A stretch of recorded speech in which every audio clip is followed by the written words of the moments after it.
India is in mourning. Former Prime Minister Dr. Manmohan Singh has passed away.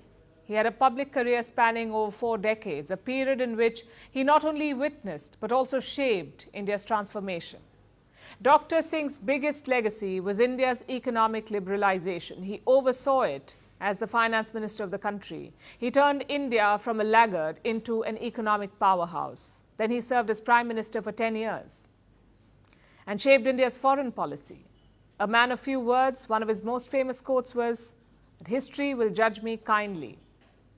Throughout the day today, tributes have been pouring in from India's Prime Minister Narendra Modi and his cabinet to India's opposition parties and global leaders like French President Emmanuel Macron, Brazil's President Lula da Silva and former Afghan President Hamid Karzai.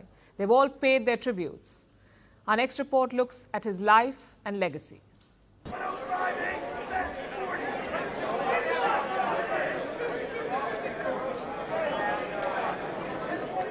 The year was 2010. The global economy was reeling from the shock of the 2008 financial crisis. A severe downturn had swept the world. America was still recovering. The Eurozone was in disarray. Amid this turmoil, leaders of the G20 nations met in Toronto. India's then Prime Minister, Dr. Manmohan Singh, was there as well. He stood out in the crowd of world leaders. Dr. Singh was the only head of state who was an economist. His unique position earned him recognition, even from his American counterpart. The extraordinary leadership that Prime Minister Singh has provided, not just to India, but to the world. And I can tell you that here at the G20, when the Prime Minister speaks, people listen. Dr. Singh was no stranger to adversity. He was born in pre-independent India. He belonged to a generation that saw their lives torn apart by the bloody partition. Those experiences deeply influenced him.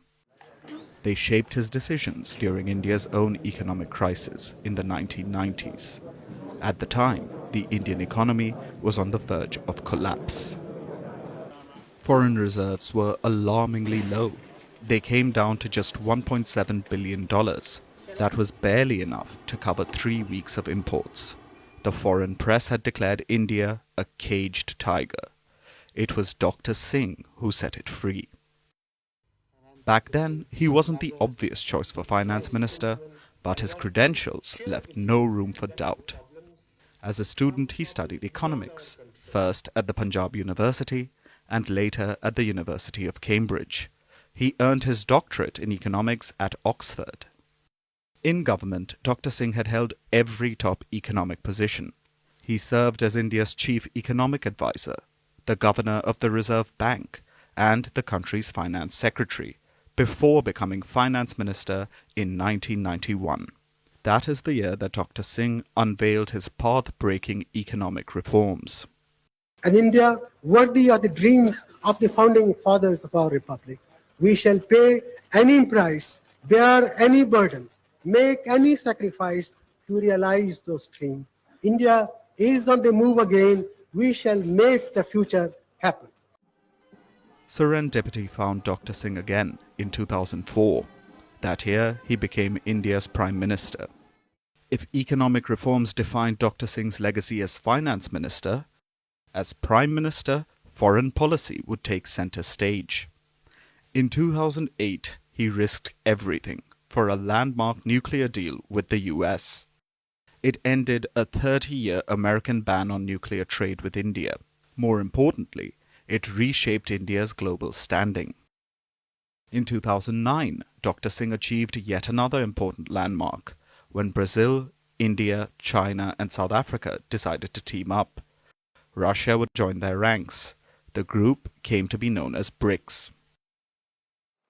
Dr. Singh returned to power for a second time that year, but in the second term, his limitations were exposed. Scandal after scandal plagued his government. A mass protest erupted over corruption allegations in 2011. This was followed by street protests after a gruesome gang rape in New Delhi in 2012. Dr. Singh appeared ineffective and powerless in that period. His approach to Pakistan came under fire as well, especially after the 26/11 Mumbai attacks. In his last press conference as Prime Minister, Dr. Singh addressed these criticisms. I do not believe that I have been a weak Prime Minister. History will be kinder to me than the contemporary media or the powers. The Indian government has declared a 7-day mourning period. Dr. Singh will be cremated on Saturday with full state honours.